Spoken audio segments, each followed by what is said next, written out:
Hello, I'm John Strange. If you're watching this because you and I were unable to meet as part of the Spark Stewardship campaign, I thank you for watching, but I also want to express my regret that we were not able to meet together. One of the important outcomes of the campaign, which we're trying to achieve, is for us to have a conversation about stewardship in St. Paul's. And I can't hear what you have to say. So maybe at some later point we'll be able to meet and I'll get to hear your side of this conversation, and it really will be a two-way conversation instead of just me talking. One of the things that we want to do in this campaign is to encourage you and me and the whole congregation to pray about our stewardship efforts, how we make use of our time, talent, and resources on behalf of St. Paul's. And so I ask that you would pray, and I will pray about those matters. Another goal is to help address the issue of tithing. I'm a tither. It probably doesn't surprise you to hear that, since I am part of the Sparks campaign team. But I want to share with you a few reasons about why I tithe, and I also want to discuss with you what I mean by tithing. Each year after prayer, I think about what it is that I can do for St. Paul's and how I can make use of my resources and time and talent in a way to support the effort of St. Paul's and the other charities that I support. Why do I tithe?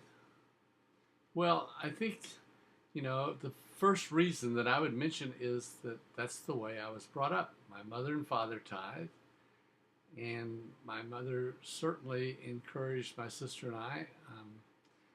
Maybe I would even use a stronger word than encouraged, but I'll stick with that for the moment, to give. And I don't know what our allowance was. It might have been 30 cents a week. I don't know. But if it were 30 cents a week, then Mother expected 3 pennies to be dropped into the collection plate on Sunday. And when you learn to do that, it becomes part of your life while you continue it, I think, throughout your life. The second reason that I give is that I know that St. Paul's and all of the other organizations that I support need my resources, my time, and my talent. They can't continue to operate unless they receive money and resources and volunteer work and talent that people have. And I really believe in what St. Paul's does and what the other groups that I support do, and I want that work to continue. And so I tithe and give to support those efforts. I also tithe and give to St. Paul's because at St. Paul's I'm allowed to focus what I want my resources to go to, or where I want my talents to be used, or where I want my time to be used.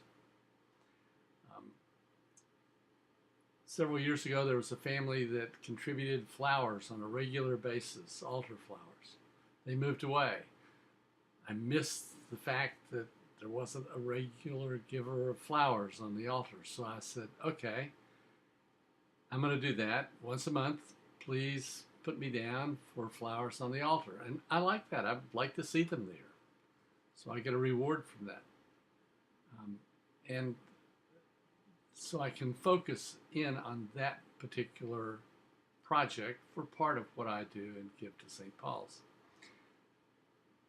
I also can avoid doing some things. When Connie and I moved into our home in Daphne, I said, no yard work. I'm not going to even pick up a leaf. And let me tell you, I have made every effort to meet that promise. Same thing with St. Paul's. No yard work, no gardening, none of that for me. but I sure am glad somebody else likes to do it. What a beautiful entrance into the church that we have through flowers and plants of all sorts. Absolutely wonderful. Thank you, everyone that does that, and I'm glad I don't have to. But at the same time, I can say, I really love going out and taking communion to parishioners that aren't able to come to church. I have been so blessed by that service. I have met so many wonderful people and have spent so many hours enjoying conversations with them and all sorts of just wonderful interchanges of ideas and also communion. But it's meant an awful lot to me. I can't begin to tell you how important that's been to my life. And I hope it has to the people whom I've gone out and visited. But it certainly has been to me. So I give because I'm rewarded in that whole process. And that's a wonderful, wonderful thing. I give because other people give. I see other people giving. At St. Paul's, you can't help but see other people giving of their resources, time, and talent every single day of the week. And if you go into the thrift shop, you see it even more. And because they give, I'm encouraged to give as well. And I think that's one of the explanations of why I give and why I tithe. But finally, and perhaps should have come first, I tithe because God wants us to tithe. Everything we give back is not ours, it's His. And we're called upon to tithe, and I think that that's what we should do. Now, we just don't start out immediately being able to, and there are many times when I've not been able to, but I do try, and I've set that as a goal. So what we would like for all of us to do is to say, our goal is to tithe, we're working toward that. We're going to be a tithing community, a tithing church, and tithing individuals. And to get there, we have to pray, and we have to commit ourselves to do that. And I encourage you to join us in that process. Thank you for letting me share these thoughts with you, and I look forward to having a chance to talk to you in person soon. Please pray for our efforts and for St. Paul's. Thank you very much.